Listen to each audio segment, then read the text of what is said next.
Hello, my friend. Today I will tell you another long-forgotten legend. Close your eyes and let the magic transport you to Middle-earth. Our journey begins in the ancient hush before the shaping of the world. When the stars hung heavy over the sleeping earth and time moved like slow water beneath the sky, there was a silence that stretched from the peak of Tenedal to the farthest corners of the void. It was a silence not of peace, but of waiting, a breath held by the very bones of the world, as if Arda itself feared to stir. And in that silence, beneath the frozen north, where starlight rarely touched, and even the winds were hushed, there lay a fortress carved into the very marrow of the mountains. It was Utumno, black-walled and deathless, the first throne of Melor, he who would become Morgoth, the master of shadows and father of lies. A bastion of cold and cruelty, it coiled deep into the earth like a wound that would never heal. Here, in that terrible darkness, things were made that ought never to be. The mountains echoed with the clang of iron, the screams of creation twisted to torment. Morgoth, once the mightiest of the Auror, had taken to his service fire and fear and fury. In the bowels of Utumno, he bred his legions, spirits wrapped in flame, beasts with eyes of red glass, creatures whose names were never spoken again. And above them all he set his captains, chief among them Gothmog, the first Brog, who bore a crown of cinders and whose footsteps cracked the earth. But the world beyond was not forgotten. Far to the west, beyond the encircling sea, in the lands of Aman, the Valar, those guardians of watched with sorrow and mounting dread. For they had come into the world to shape and to bless, not to destroy. Yet destruction had taken root in its first shadow, and the light of the stars no longer reached all corners of the newborn earth. And so they gathered, not in haste, but in purpose, upon the plains of Valinor, beneath the gaze of the two trees. There their voices rose, not in song, but in solemn counsel, as if the very act of preparing for war against one of their own was a grief too great to be borne. Among them stood Main, lord of the breath of Arda, his eyes as blue and deep as the high air above the mountains. And beside him, Varda, she who kindled the stars, her presence like moonlight on untouched snow. There was Ulmo, clad in robes of tide and storm, silent and watchful. Orem, the huntsman of the Valar, whose spears sang with the wind, and Yavanna, who weeps for every tree that falls. And there was Vána, ever youthful, her laughter once the herald of spring, now quiet as she watched her Maia prepare for the darkness. Elen was her name, not a warrior, not a herald, but a keeper of things delicate and fading, of memories, of songs not yet sung, of light not yet kindled. Tall and slender as a white birch, she walked with the calm of moonrise over still water. The other Maiar spoke of her voice as one that lingered in dreams. Her presence is that of a blooming flower in the midst of ruin. She was not sent to conquer, nor to destroy. Elin's purpose was gentler, stranger. She was sent to remember. For war, the Valar knew, is not only fire and death. It is forgetting. And some things must be remembered, even in the dark.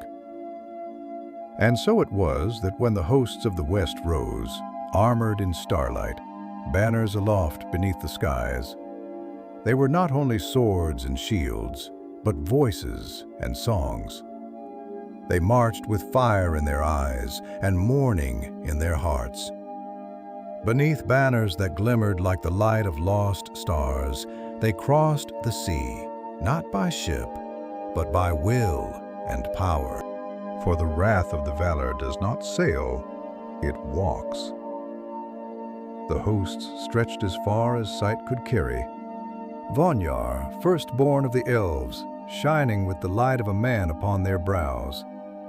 The Nulor, proud and grim, bearing blades whose names were already stories. And the Maiar, lesser spirits of flame and song, now clad in armor wrought from the very substance of the heavens.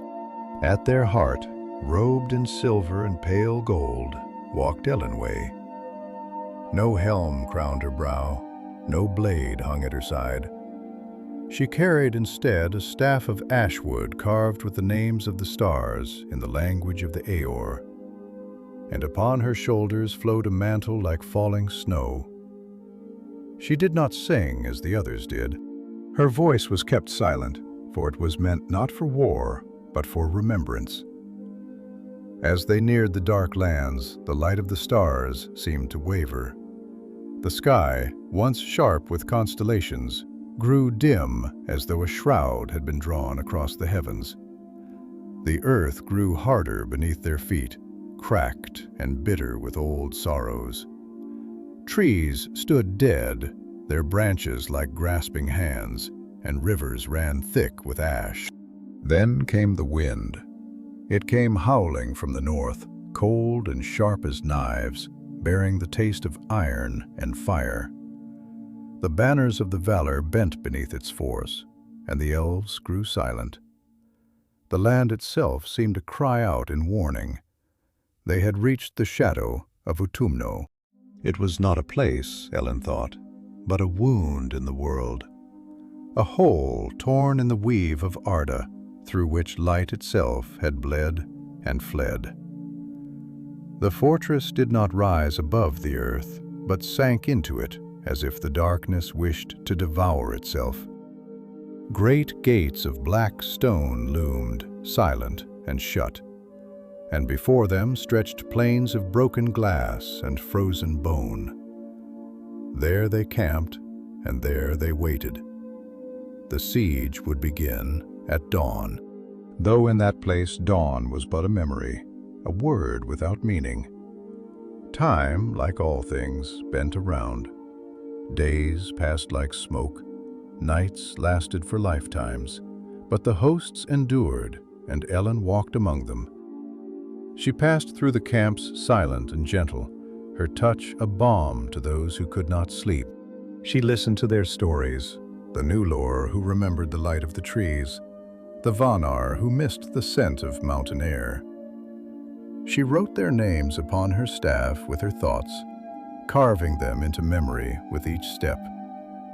And sometimes, when the silence grew too deep, she sang. Not words of battle, but lullabies from before the world was made. Songs of starlight and the sea, and in the deep places of Utumno, something stirred. Gothmog, the Lord of Balrogs, stood in the shadowed halls beside his master's throne. His eyes, once golden and kind, now burned with red fire, and his form was wrapped in flame that hissed and wept like tortured air. He felt the presence of the Valar, as one might feel the approach of a storm. And deeper still, Morgoth waited, not idle, not afraid, but watchful. He had known they would come, though not so soon, not so strong. And in his pride he smiled, for the gates of Utumno had never been broken. And beneath the weight of the earth, the drums began to sound. Boom, boom, boom. The siege had not yet begun, but the world already trembled. And Elenwë, watching the stars fade one by one from the sky, whispered a single thought into the wind. Let there still be something left to remember. The camp stretched like a tapestry woven in starlight and shadow, its tents rising in quiet order across the frost-bitten plain that breathed with ancient grief. Fires flickered gently amid the dusk, their light pooling around silver helms and glinting blades. Yet their warmth could not banish the chill that lived in the marrow of that place.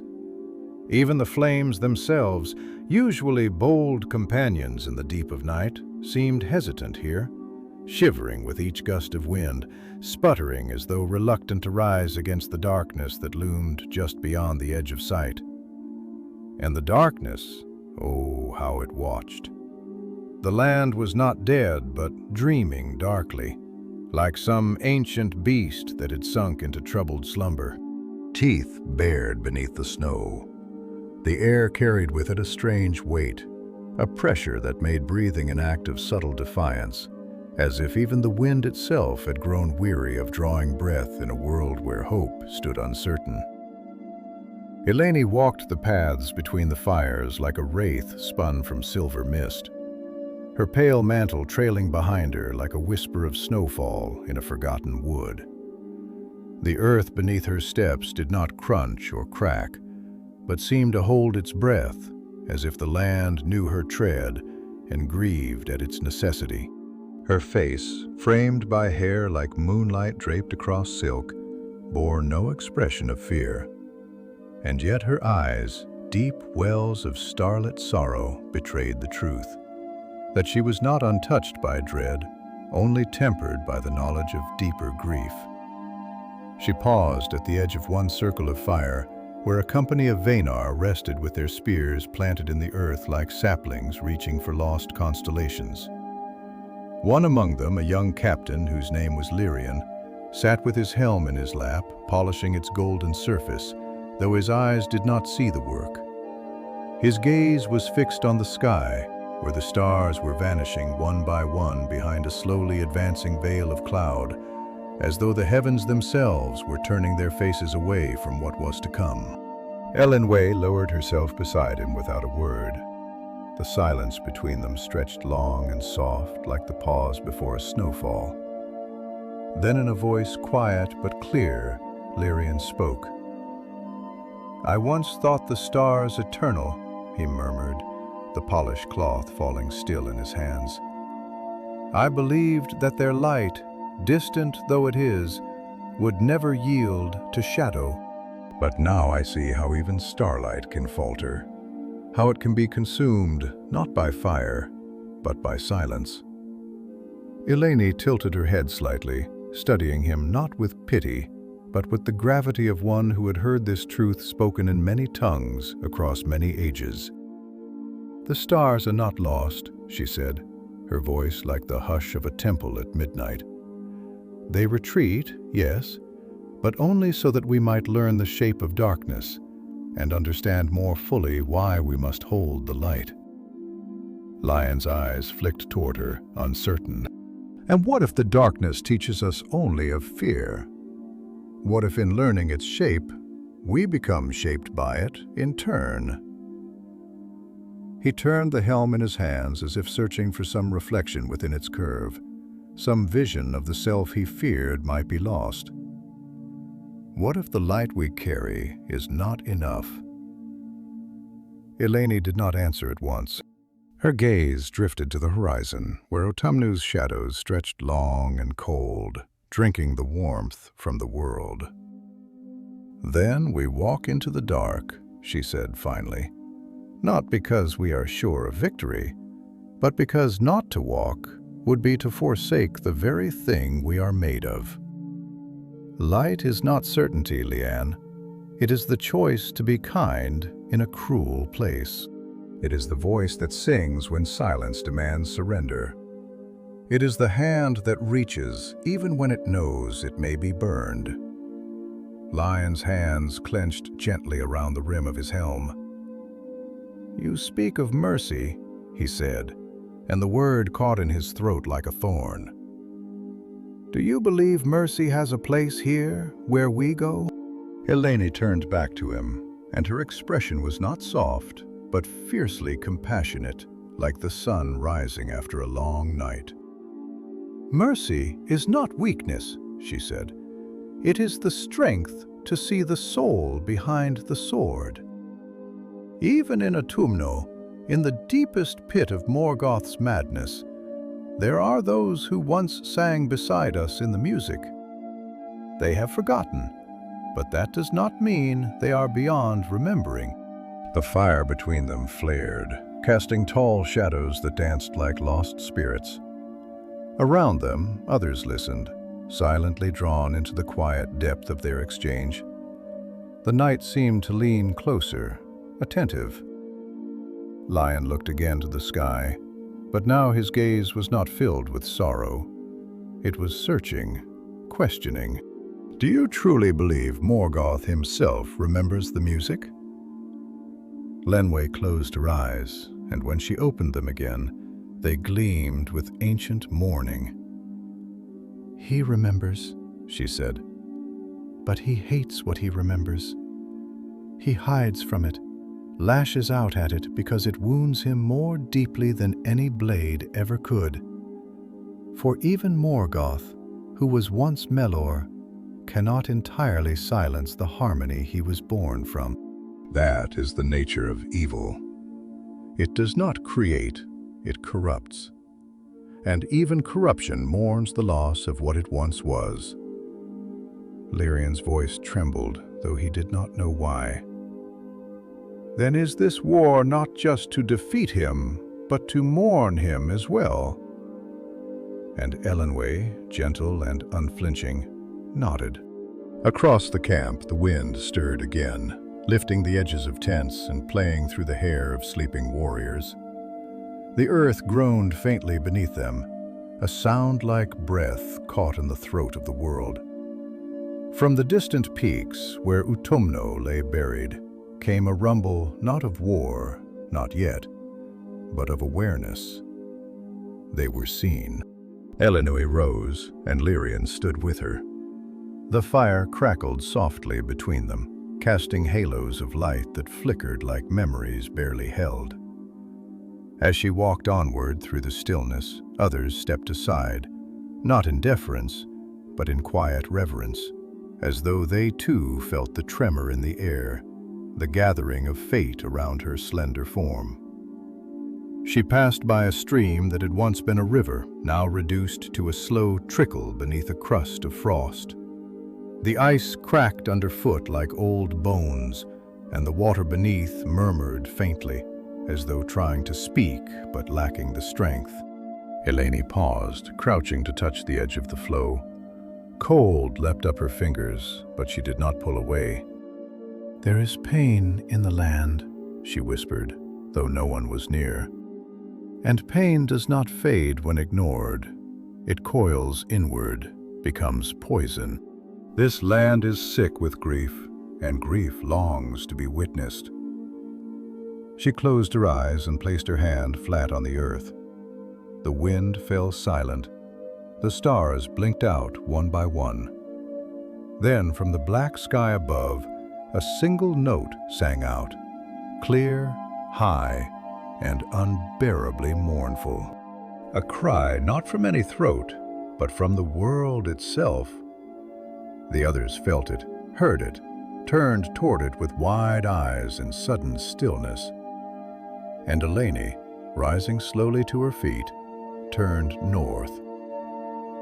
The gates of Utumno had begun to open, not wide, not yet, but the stone trembled. A breath escaped the deep, and with it came a scent, ash, iron, and old, old sorrow. The siege would begin with mourning and with memory, but the end would belong to the stars, whether they burned in the sky or only in the hearts of those who dared to remember what it meant to be whole. Dawn did not come with light. In that forsaken plain beneath the looming specter of Utumno, the turning of night into day was not marked by the lifting of shadow, but by the shift in the air, a subtle, uneasy trembling, like a sigh from something old and long buried, roused not from sleep, but from watchfulness. There was no sunrise here, only a paling of the sky, a dim silver hue that hung low over the horizon like a faded memory of morning. The ghost of a world where warmth once grew from the soil and the heavens smiled down with a generous hand. But here, in the Northlands of the world's youth, the sky was no friend. It crouched overhead like a beast awaiting command, its great gray belly roaring with cloud and the scent of old stone and spent thunder. The land itself seemed unwilling to move. Hills remained hunched and frozen, as though they feared to draw attention to their quiet existence. The grasses, sparse and brittle as spun glass, did not sway, but stood motionless, sharp against the windless air. Even the campfires of the host crackled without joy, their embers sinking low into their own ash, curling inwards like fists closed around fading warmth. The host of the Valar, arrayed in its strength, appeared not as an army ready to storm the gates of evil, but as a vast funeral procession, solemn, slow-breathing, burdened not by fear, but by the gravity of what lay ahead. Each warrior, whether elf, Maia, or spirit of lesser kind, stood wrapped in thought deeper than speech, cloaked not only in armor, but in silence. And in that stillness, there was something sacred, the kind of sacredness that belongs not to temples or crowns, but to things like mourning and memory, to the ache of a world preparing to sacrifice its light, not in surrender, but in testament. Elenwë stood upon a low rise just beyond the nearest circle of tents, her cloak billowing not with wind, for there was none, but with the quiet motion of her own breath, a slow and steady rhythm that she had long since mastered around her. The land was draped in frost, every stone rimmed with a pale gleam that did not sparkle, but dulled as though light itself had grown reluctant to take shape. Her eyes, luminous beneath a silver hood, swept the fields before Utumno's gates, and though her expression was calm, within her there stirred 1,000 small storms. Memories and fears, hopes not extinguished, but flickering like coals beneath ash. She could feel the fortress watching, not with eyes, but with presence, like a mouth just before it speaks, or a wound before it begins to ache. She was not alone long. A soft footfall behind her broke the silence, though it was not a sound so much as the suggestion of one, like a feather brushing silk. She did not turn, for she knew who approached. It was Eonar, Maia of Urma, clad in robes the color of deep moss and moonlit stone, his face lined with kindness and sorrow in equal measure. His voice, when it came, was slow and deep, like a stream moving through a cave where light dared not tread. "You do not sleep," he said, though it was not a question. Ellen tilted her head but kept her eyes on the horizon. "The land does not sleep," she replied softly, "and the sky has forgotten." How stepped beside her, his gaze following hers toward the jagged line where earth met fortress wall. Autumn was not a citadel built of logic or symmetry. It was not the proud, inspired beauty of the elves, nor the solid dignity of dwarven craft. It was a wound torn open and left to fester, a place that seemed to bleed shadow even in stillness. Its towers were not towers, but claws grasping at the low sky.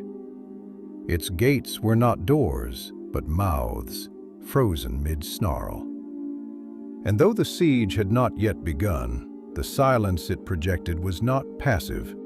It was a silence that challenged, that dared the world to speak first. "It will not be a swift war," Eonar murmured. "Not even for us." "No war worth fighting ever is," Ella replied. "And this is more than war. It is reckoning, not just for Melor, but for all of us." Guanar's brow furrowed faintly. "Do you believe we share in his guilt?" She turned to him then, her eyes reflecting not accusation, but the ache of long thought. Not guilt, but responsibility. We were all born of the same song, Eon Onar. Even Melor, he is not an intruder in the music. He is a note turned wrong, a harmony twisted by pride. But if the song falters, does not every voice have some part to play in restoring its tune? Onar was quiet, and the air between them felt thick, not with argument, but with the heaviness of truth half understood.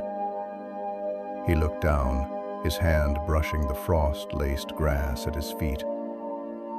"And if the note cannot be corrected," then she said, her voice distant, as if speaking to the stars, "we sing around it, not to erase it, but to contain it. Even dissonance has its place, though it is rarely gentle." There was a pause filled with nothing but the sound of their breath in the cold. Then Iwenar spoke again more softly. "You will go to the front." She nodded. "When the time comes, but not with sword nor shield. My place is not to fight, but to remember what we fight for." He glanced at her, troubled. "And if what we fight for is lost in the fighting?" Her smile, when it came, was sad but resolute. "Then I will carry it, even if it is only in word, in song, in memory. That is what it means to be witness." Eonor said no more. He bowed his head, not in deference, but in understanding, an acknowledgement that her burden, though less visible, was no lighter than his own. And then he left her, as the first true sound from Utumno drifted across the field like smoke on still air. It was not a horn, nor a cry, but a groan, deep, tremulous, like mountains grinding against one another beneath the earth. It vibrated in the bones, not the ears, and the land shivered as if the echo of it reached back through time to the hour when Arda was first born from thought and light and flame. Warriors rose from their rest, eyes turning northward, fires guttered as if cowed by the sound, and somewhere in the heart of the host, an ancient harp string snapped from tension. Elenwë stood unmoving, but within her, her heart whispered a name she had not spoken aloud for long years. Gothmog. Once he had walked the golden gardens of Lorien beside her, silent and sharp-eyed, always asking questions that tangled like roots beneath the surface of the world. He had spoken in paradoxes, loved in riddles, believed in fire, not as destruction, but as cleansing. He had sung once, too, only once, but she remembered the tone of it, harsh and hollow, like wind through winter boughs. And when he fell, when he turned from song to shadow, it was not because he hated the light, but because he had grown to resent the pain of longing for it. Now he was fire made flesh, commander of Balrogs, lord of flame. But she remembered the Maia beneath the embered skin, and she wondered if he remembered her. The gates of Utumno were opening, and memory would soon walk into war. And then the gates of Utumno yawned wide, not with the sudden violence of shattering stone or the deafening roar of sundered metal, but with a sound that was far more dreadful in its restraint. A slow, yawning creak, like the groan of an ancient glacier shifting its weight after long centuries of stillness. It was the sound of something that had not moved in ages, not because it could not, but because it had chosen not to. Until now. The black stone parted as if peeled back by unseen hands, revealing nothing behind it but an abyss, a darkness so total it felt less like the absence of light and more like the presence of something older, deeper, a thing that had never known illumination, had never desired it, and now uncoiled like smoke made flesh into the shivering dawn. The light faltered, not visibly, not yet, but the very air seemed to recoil as shadows spilled outward, not rushing, but spreading in slow rivulets across the plains. Tendrils that reached like half-remembered fears, creeping across the floor of a dream. The land responded with quiet dread. Frost patterns curled in unnatural spirals upon the rocks. The grasses blackened as if burned from within, and the trees, what few skeletal remnants remained, shuddered without wind, their branches clacking together in a music of warning and despair. A scent rose with the darkness, subtle but unignorable, the smell of iron and cinders, of old oil, and, deeper still, the scent of forgotten places, stale tombs and buried regret. Vani felt it enter her lungs and settle there, a taste like bitterness soaked in memory. She stood still, her breath shallow, not from fear of death, for death to her was not the end, but from an instinct older than breath itself, the kind that whispered of a deeper danger, the death of meaning, the erosion of the soul's memory. This was not simply evil. It was the manifestation of despair, of the absence of all song, all hope, all remembrance. A sound rose from the pit, not a war cry nor a scream, but a voice, low, sonorous, impossibly deep. It was not spoken in any tongue that belonged to the elves or the Valar, nor even in the black speech of later days. It was older, deeper, made not for ears, but for the marrow, for the echoing caverns of the heart, where fear nestles and breathes in silence. It said, "I see you, not with malice, but with hunger." It said, "I remember you, not as a friend remembers, but as fire remembers." And then they emerged. Those who had once walked among the auror in the days before the world took form, now wrapped in shadow and bound in flame.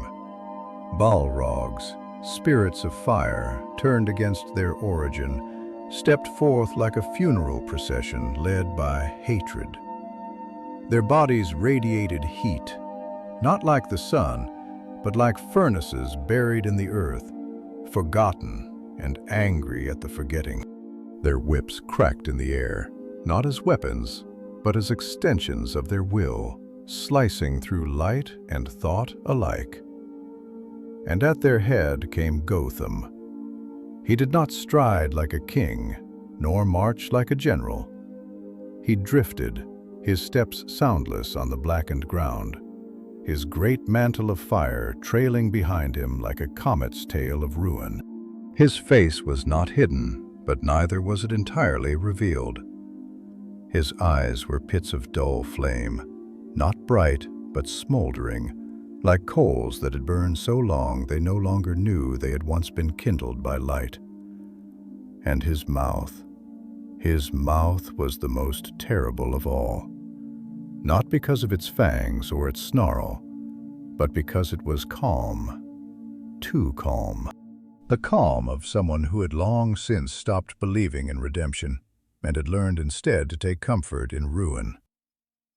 And Leni stepped forward, not lashly, not with bravado, but with the deliberate grace of a falling leaf that has chosen its path, knowing it cannot alter the wind. The host of the Valar stirred behind her, not in protest, but in silent respect, for they knew she did not go to fight, she went to speak. She stopped a dozen paces from the line of fire where the air rippled with heat and memory. Her voice, when she spoke, was like a bell beneath the sea, soft, clear, and made to reach across impossible depths. "Gothmog," she said. No title, no accusation, just the name. He did not answer at first, though he turned toward her. The heat of his gaze did not burn, but it pressed like the weight of time, the burden of history, the ache of something that had once been music, now rendered to ash. "You wear that name," he said, and his voice was not cruel, but tired. So tired it cracked like dry bark. "But do you understand it?" She did not flinch. "I remember it," she said. "I remember you, Marin of Flame, who danced once in the gardens of Lorien when the winds first learned to carry scent." At that, something flickered in him. Not emotion, not exactly, but a hesitation, a fracture in the armor of forgetfulness.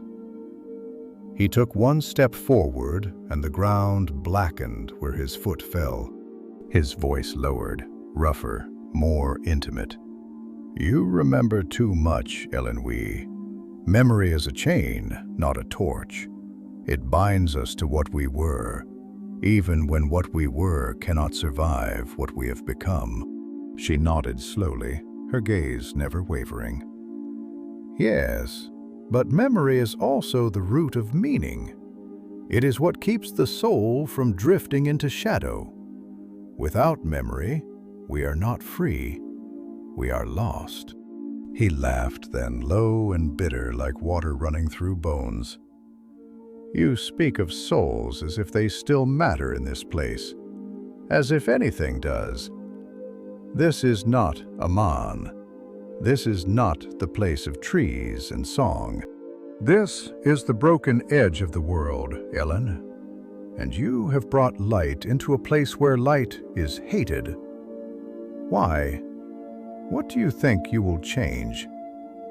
She stepped one pace closer, and the air between them hissed as ice met fire. "Not change," she said softly, "but remind." And here her voice took on a new tone, deeper, sadder, imbued with a grace that even Gothmog could not look away from. "You once sang. Do you remember that? Not for war, not for power, but for beauty. You sang to the stars, not to command them, but to listen. You walked not to conquer, but to understand. That being still exists beneath the ruin, beneath the rage. You were not born to destroy Gothmog. You were born to create, and I see the part of you that remembers that." He was silent. Utumno loomed behind him, the pit of shadow yawning wider, and the Balrogs shifted uneasily, not at threat, but at uncertainty. And in that silence, Elenwë felt a tremor, not in the earth, but in him. A flicker of memory sharp as pain. "I remember the stars," he whispered. Just that, just those words. And then the fire surged, not in rage, in refusal. The fire within him flared high, as if to drown that memory before it could rise again, before it could become a seed. His voice returned, louder, harsher. "But memory is not forgiveness, and light cannot live here." Elenwë bowed her head. "Then I will stay, even if I must burn, because someone must remember." And as the first volley of flame arched into the air from the fortress walls, as the host cried out and rose to arms, as war spilled into the dawn like blood into snow, she stood still, the last quiet place in a world coming undone. And she remembered the battle did not erupt.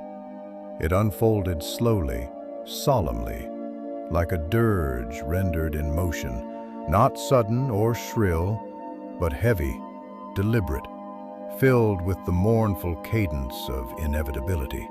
The first volleys of flame arced through the dim sky like meteors fallen from forgotten constellations, not so much aimed as loosed in grief. Each flare of crimson light bore with it the heat of anger, yes, but beneath that anger lingered a deeper, more mournful truth. This was not merely a war of conquest, nor even of justice. It was a war of memory, of broken kinship, of music lost to dissonance. The plains before Utumno cracked and steamed beneath the meeting of light and shadow. Ice hissed into vapor beneath feet that had not touched the world in ages, and the earth moaned as if the bones of forgotten mountains were stirring, awakened by the echoes of an old betrayal.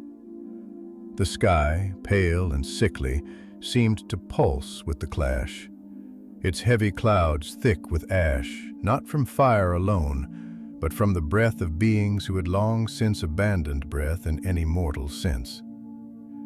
Elenwë stood still as the world tore itself open around her, her cloak catching the rising wind like the tattered remnant of a banner borne through ages of sorrow. Her eyes, silver, ancient, unwavering, did not close, though the air seethed with heat and ruin. She did not raise a hand to shield herself. To do so would have been to flinch not from fire, but from truth. And she would not grant that victory, not even to grief itself. Around her the host surged. The Vanor, radiant even beneath the dim light, moved like a wave cresting the shore. Silent and somber, their spears held not in wrath, but in lament. The new Lordoftherings followed, iron bright and mournful, their blades carved with the runes of their ancestors, their faces pale with resolve. Even the Maiar moved, not as gods, but as shadows that remembered light, their steps burdened not with doubt, but with the weight of what must be done. And yet Elenwë did not move with them. Her place was different. She did not bear a blade. She carried instead the memory of names, the lineage of songs, the burden of those who had once walked beside the fire, and now stood opposite it. Her hand rested upon the staff carved with the stars, not as a weapon, but as a thread, linking her to what had been, to what might yet be again. She turned slowly, and there stood Lion once more. His armor was marked now with the soot of flame and the blood of kin, and his face bore the strain of decision, lines drawn not by age, but by the rapid passing of innocence. He had not spoken since the first clash, but now, seeing her still and untouched amid the chaos, something within him stirred and broke free, and his voice trembled as he stepped toward her. "Why do you remain here?" he asked, not with accusation, but with sorrow too vast to conceal. "Do you not see what is happening? The line falters, the enemy presses. Even the stars, they flicker." She turned her gaze upon him, and for a long breath she said nothing. When she spoke, her words were low and slow, each syllable chosen as though it bore the weight of memory itself. "I remain," she said, "because in war there must be a place where peace is remembered, not as a thing to be reclaimed, but as a truth that still exists, even if only in the shadow of fire." Lion frowned, shaking his head. "But peace is lost here. What good is remembering when the world itself forgets? When it is remade in violence and flame." She stepped toward him, her voice like the first raindrop upon dry stone. "Because remembrance is resistance, not to the enemy, but to despair. Every war is fought not only for land or power, but for the meaning we give to the world. If we forget what we are fighting for, we become nothing but fire ourselves." He looked away then toward the field where the silhouettes of flame-wreathed foes loomed and danced with horror. The Balrogs moved not like beasts, but like thoughts made manifest. Thoughts of vengeance, of regret, of rage that had forgotten its source. And Gothmog. Gothmog still stood still, not yet joined to the slaughter, but watching her. "And if they do not remember?" Lirian asked at last, his voice softer now, touched with despair. "If there is no light in them to reach, what then?" Elenwë lowered her eyes. "Then I will be their witness. I will carry what they have lost. Even if it is only grief, even if it is only ashes. Someone must."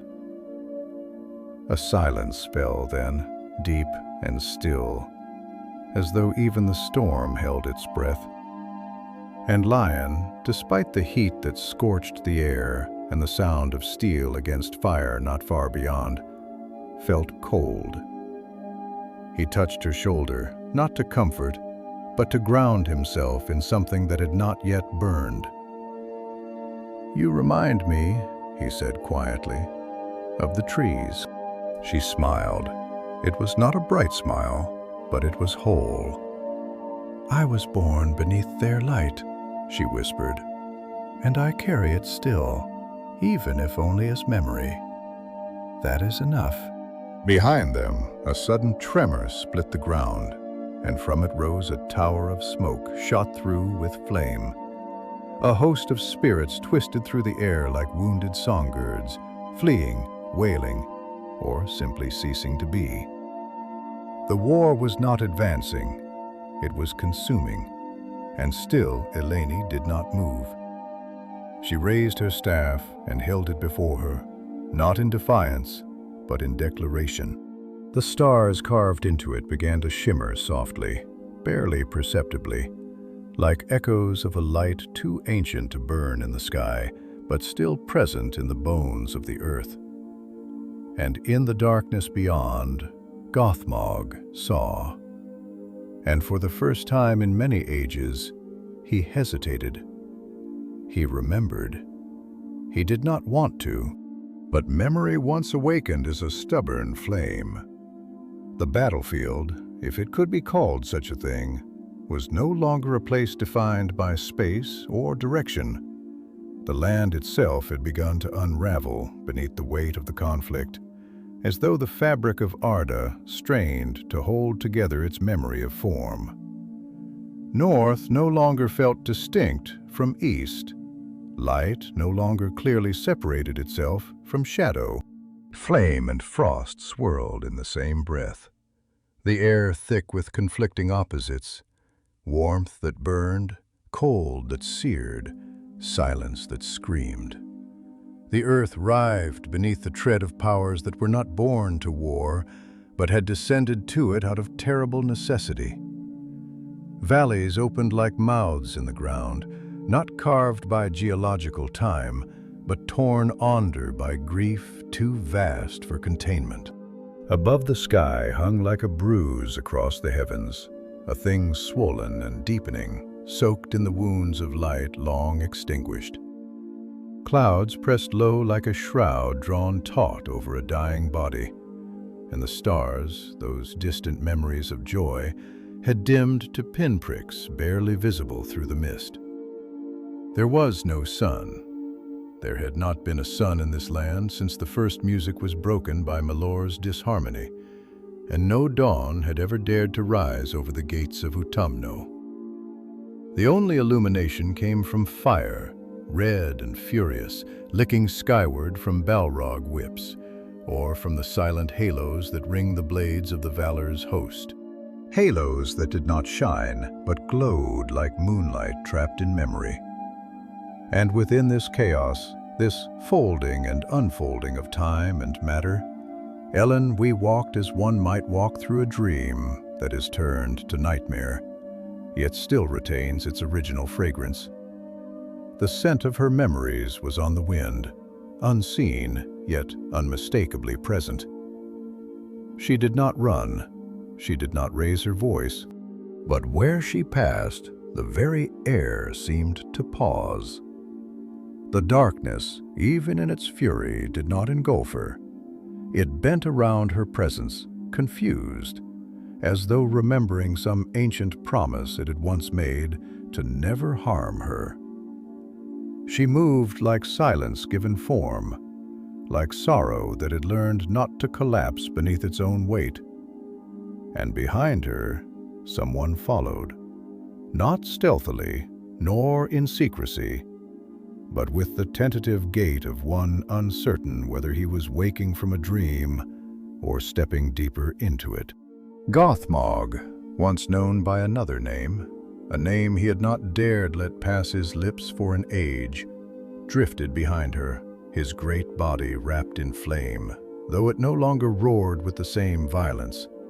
It smoldered, now pulsing softly, as though the fire had forgotten its hatred for a moment, and remembered instead the warmth of hearths, of forges shaped by joy rather than dominance.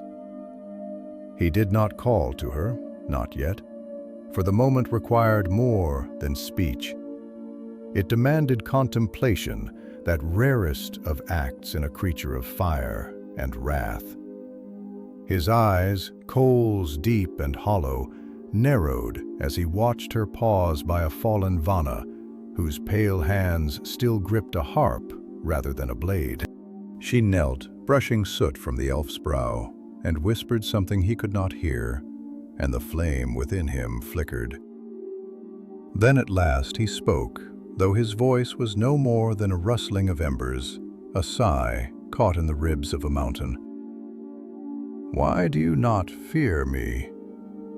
Her reply came after a long silence, and when it did, it was spoken not with boldness, but with a gentle clarity that cut through the ash like spring through snow.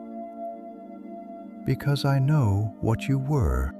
He laughed then, but it was not the laugh of mockery. It was hollow, bewildered, like a man who finds himself alone in a hall once filled with laughter and cannot recall why the silence has settled so thickly. "What I was is no longer. The one you remember was devoured long ago in the furnace of his own failure. What remains is only fire." She stood and turned to face him fully. Her gaze was not reproachful nor pleading. It was steady and it was full. A mirror not of his flames, but of the reflection he had long denied himself. "Even fire," she said, "remembers the warmth of its first spark. You have tried to burn that memory away, but you are still bound by it. That is why you follow me." Gothmog said nothing. The wind picked up around them then, not a gale, but a breath, warm and low, scented not with the smoke of war, but with pine and the faintest trace of night-blooming flowers. It was as though in this narrow corridor between destruction and silence, the world itself inhaled the moment, preserving it before the fire could consume it. "I followed you once," he said at last, "in the gardens of Urmo. You sang beside the pools, and I listened, not because the song was beautiful, though it was, but because I could not bear the thought of a world where such a voice could be ignored." Venu's lips parted, and her reply came softly, like a dream remembered just before waking. "I remember," she said. "You stood at the edge of the glade, hands still black with soot from your forge. But your eyes were clear then. You did not yet believe that power must come from pain." He looked away, for her words struck something buried. He had not heard his own name spoken without venom in an age. He had not seen eyes look upon him without fear or hatred. And though part of him recoiled instinctively, reflexively, another part, long forgotten, leaned toward that memory like a coal drawn toward oxygen. "Why do you do this?" he asked. "You know I will not turn. You know the shadow behind me is greater than the flame around me. You speak of peace, but peace is lost, and mercy is weakness." "No," she answered, taking one step closer, unflinching. "Mercy is the strength to see the soul inside the wound." It is the quiet defiance of the one who will not allow despair to speak the final word. You call yourself lost, but you are here. You followed me not because you seek victory, but because you are tired of burning. He trembled, not visibly, not with limbs or fire, but in spirit, like a dam strained to the point of cracking beneath the weight of its own silence. "I have done terrible things," he said, and it was the first time he had spoken the words aloud. "Yes," she replied, "and you will answer for them. But answering is not the same as vanishing. Remorse is not an eraser. It is the beginning of something new." Gothmog did not answer, but the fire around him dimmed further, and for the first time since the war had begun, a Balrog lowered its weapon.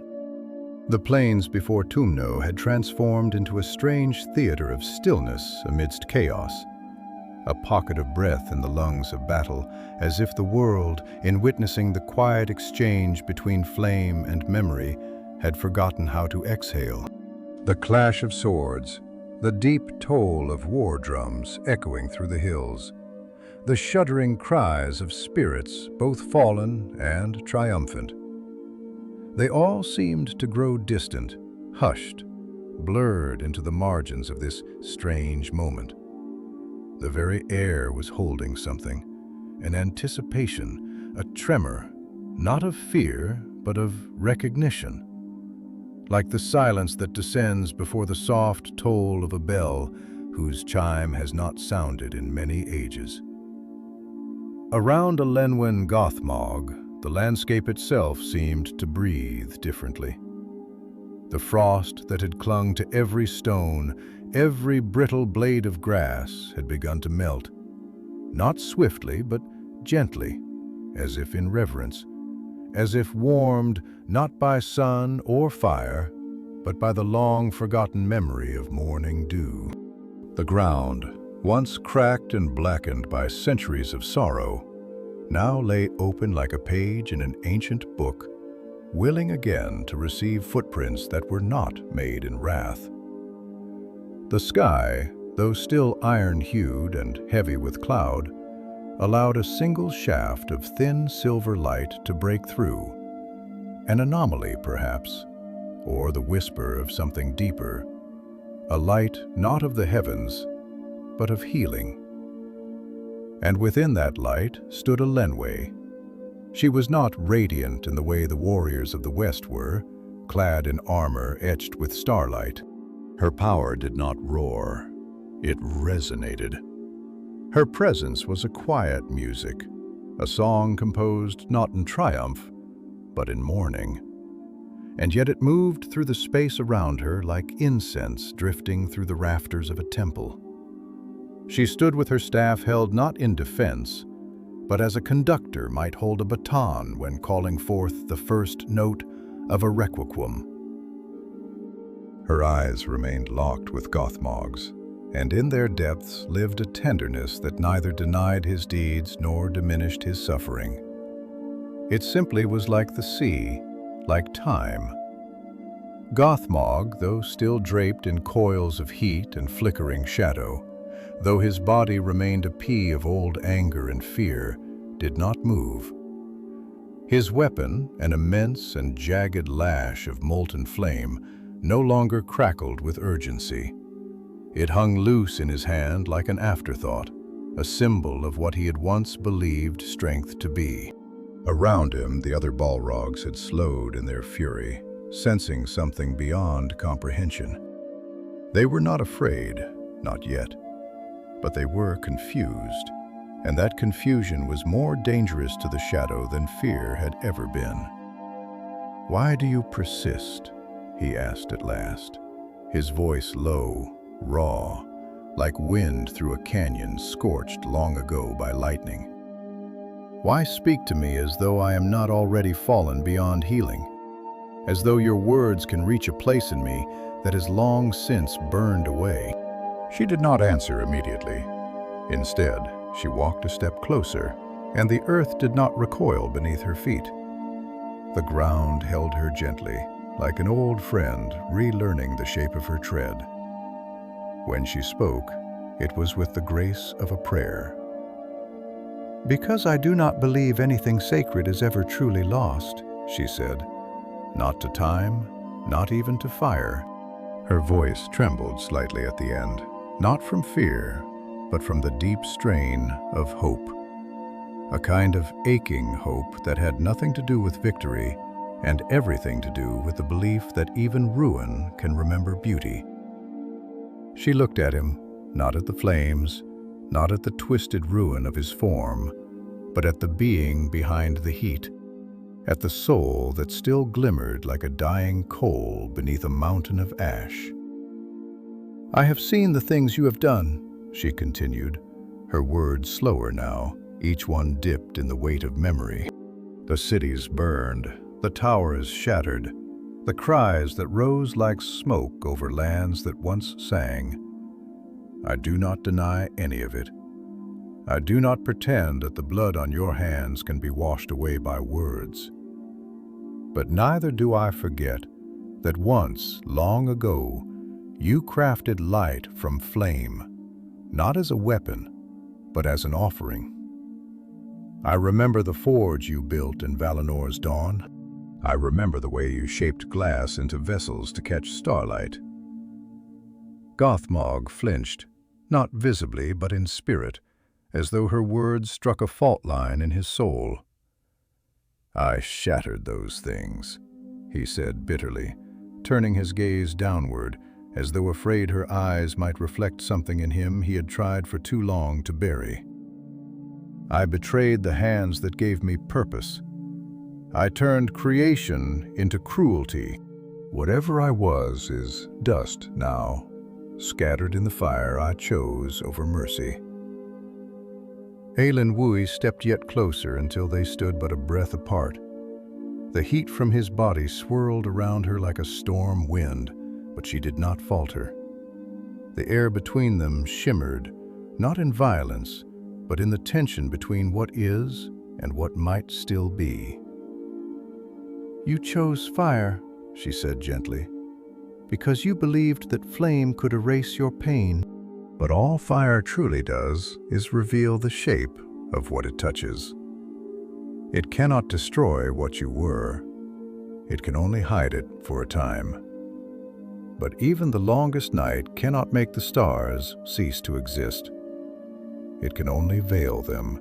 He raised his head then, and in his eyes, still pits of slow burning coals, there was something new. Not light, but longing. Not surrender, but sorrow. A sorrow so deep, so ancient, it felt like the lament of a mountain for its own erosion. "I am tired," he said. "So tired, Elenwë, of war, of hate, of the endless gnawing inside me that tells me to consume, to destroy, to conquer, to be the shadow, because the light hurts too much to look upon." She nodded, and a tear slid silently down her cheek. Not out of pity, but in communion. "Then let it hurt," she whispered. "Let it burn, but do not turn from it. Let it cleanse instead of consume. Let the fire remember what it was made for." He lowered his lash, and for a moment, just one, his flames dimmed, not to extinction, but to something softer, something almost like the glow of a forge, waiting to be rekindled by purpose, not rage. And then the wind changed. Far behind them, across the battlefield, where time had warped and form had shattered, a horn sounded. Not the trumpet of victory, nor the clarion call of vengeance. It was deeper, older, a note carved in sorrow, carried by those of the Valar who mourned what had become necessary. It was a summons, not to fight, but to choose. Gothmog looked to Elenwë one final time, and in that gaze was everything he had never said, every question he had never dared ask, every fragment of music he had once known, before silence became his only song. "I do not know if I can be more than what I have become," he said. And she answered softly, her voice like wind passing through a grove where no tree had grown for centuries. "Then begin by being less." And in the shadow of Utumno, the first flame knelt. The act of kneeling was not one of defeat, nor even of surrender, but of release. The slow and aching unraveling of a tension held for so long that it had become indistinguishable from the very sinews of being. When Gothmog bowed his great head, when the flaming lash slackened from his grip and vanished into the cinders underfoot, it was not a warrior renouncing his weapon. It was a memory relinquishing its torment, a fire laying down its wrath to remember warmth. The motion did not echo across the field in sound. It moved like a tremor through the deep foundations of the earth. Subtle but undeniable, the kind of shift that ancient trees feel before a change in season, or that stars mark in silence across millennia of watchfulness. And the land, too, responded. The ground beneath them softened, not visibly, not yet, but with a change in texture, a loosening of the stone's grip upon itself, as though the soil had remembered that it once knew growth. The ash-laden air thinned slightly, not enough to clear the sky or unveil the sun, but enough for breath to be taken without strain, without the weight of smoke that had for so long choked out even the memory of wind. The clouds above held, but their pressure eased, and from the horizon a thread of pale gold began to shimmer, faint, as delicate as the filament of a spider's web in the dark, but undeniably real. Then we watched him, and in her gaze there was no triumph. There was only quiet reverence, the kind one holds before the blooming of a rare and fragile flower at the end of a long, harsh winter. She did not speak, not yet. For some moments are too holy for interruption, and she understood, as one who had carried the weight of remembrance for ages, that the heart must learn to speak its own name again before it can listen to another. When Gothmog did rise, not to stand, but to sit, folded into himself upon the soot-warmed ground, it was with the slowness of one awakening from an illness, blinking at the memory of clarity through the fog of long torment. His fire still glowed, but it was no longer an inferno. It flickered at the edges of him, a mantle of embers rather than a roar. He seemed smaller, though no less mighty, like a volcano stilled after centuries of rage, its form unchanged, but its purpose uncertain. He looked not at her, but at his own hands, which had long since ceased to resemble those of a Maia. They were claws now, thick and dark, wreathed in scorched veins of gold and flame. Yet in them he saw not power, but weight, not strength, but fatigue. And as he spoke, his voice was a rasp that echoed not through the air, but inward, like the last note of a hymn sung beneath ruined arches. "I do not know who I am," he said. "Not truly. I have worn the shape of wrath for so long that the silence beneath it feels foreign. I have become the echo of my own rage, repeated until the meaning of the first cry is lost.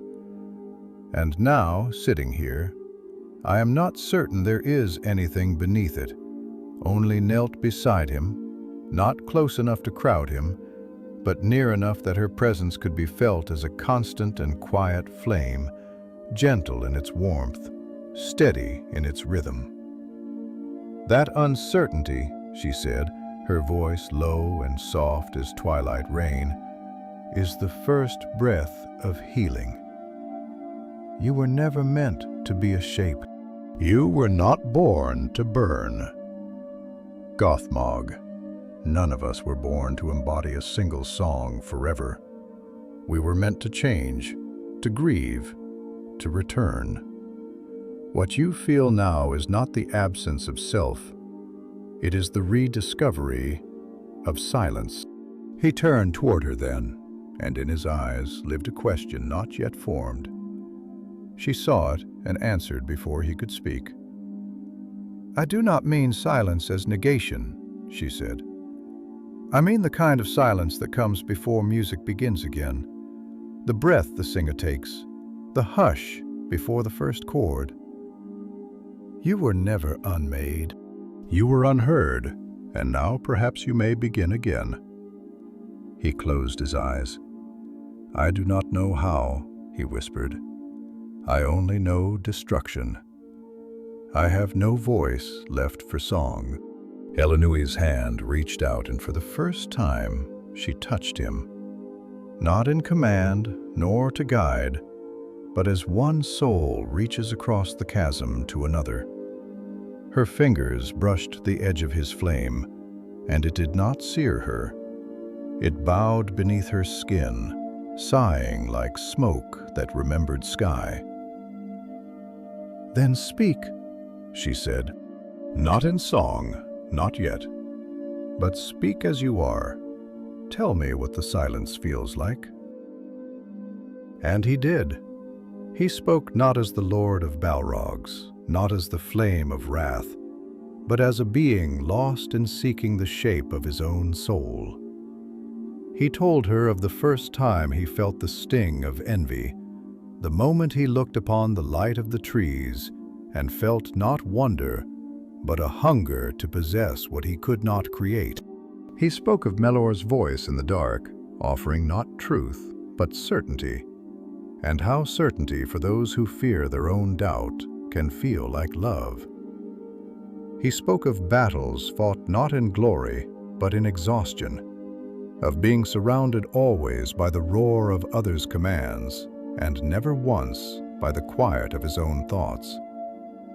And he spoke of fire, not the noble flame of the forge, nor the guiding light of stars, but fire as affliction, fire as the only language left to a being who had forgotten how to cry. And Alan listened. She did not interrupt. She did not correct. She let him unravel his story as a weaver might unpick a tapestry, not to discard it, but to find the thread that had begun it all. And when he fell silent, not in shame, but in the completion of something sacred, she reached into the satchel at her side and withdrew a small, round stone. It was smooth, unmarked, pale as moonlight, but within it glowed the faintest green, like a seed waiting in the heart of winter for the memory of spring. "This is for you," she said. "Not because you are forgiven, nor because you are redeemed, but because you have begun." He took it with both hands, and something in the land sighed. A deeper tremor this time, not of fear, not of collapse, but of release. Across the fields, some of the Balrogs hesitated. Others vanished. The fire in their eyes wavered, and far within Utumno, in chambers where light had never dared to tread, the darkness stirred, not in fury, but in caution. For the shadow now knew one of its fires had begun to remember light, and memory, as always, was the first act of rebellion. And so the final act of the Siege of Utumno did not begin with a charge, nor with the clash of steel against stone, nor with the battle cries of celestial hosts shaking the firmament. It began instead with a stillness, a pause so deep and wide that it seemed to stretch the world across the span of a breath, a sacred silence drawn like a veil across the battlefield, as if Arda herself had closed her eyes. It was a silence shaped by many things: the hush of recognition between old enemies, the intake of breath before a word long held is finally spoken, the kind of silence that comes when time slows and meaning, not motion, becomes the only thing that matters. Far above, the sky had begun to bleed, not in crimson or fire, but in soft shades of blue and violet, touched faintly with gold.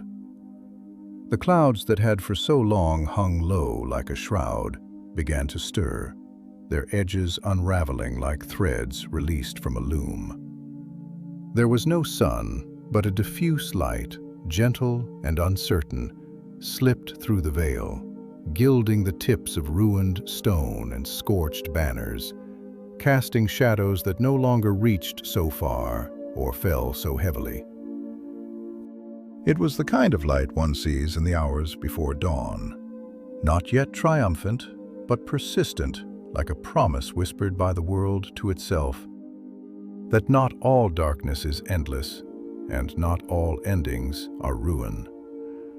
Elenwë stood at the edge of the caldera, a vast circle of scorched ground where fire had once ruled, where fury had walked in the shape of a being too immense for pity.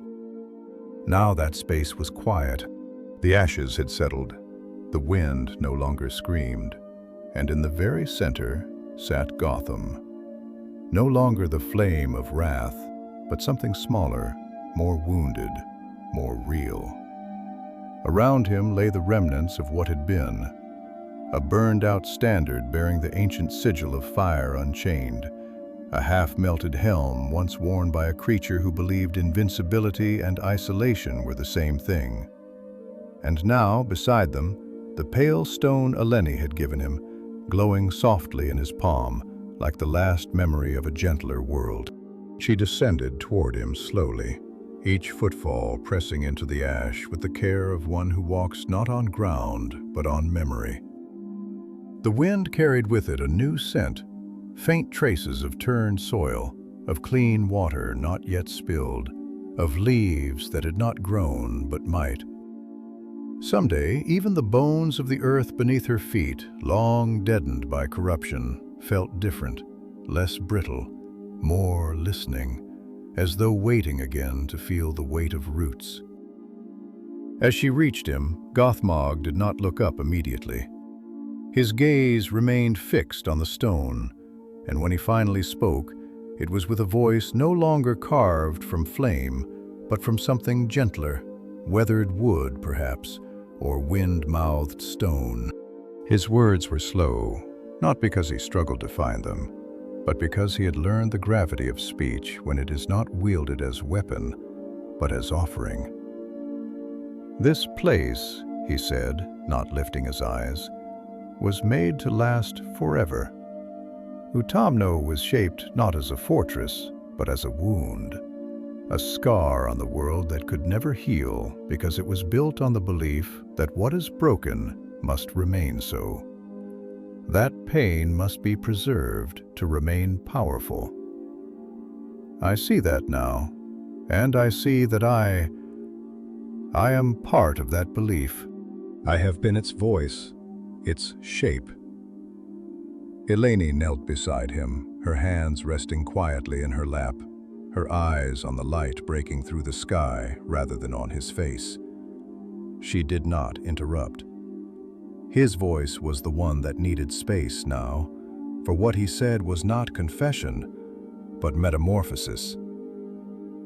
"I thought," he continued, "that to become more than what I feared, I had to shed everything that made me feel. That pain was a weakness, that longing was a crack in my armor. I thought if I burned away the gentler parts of myself, I would become whole. But fire does not make one whole.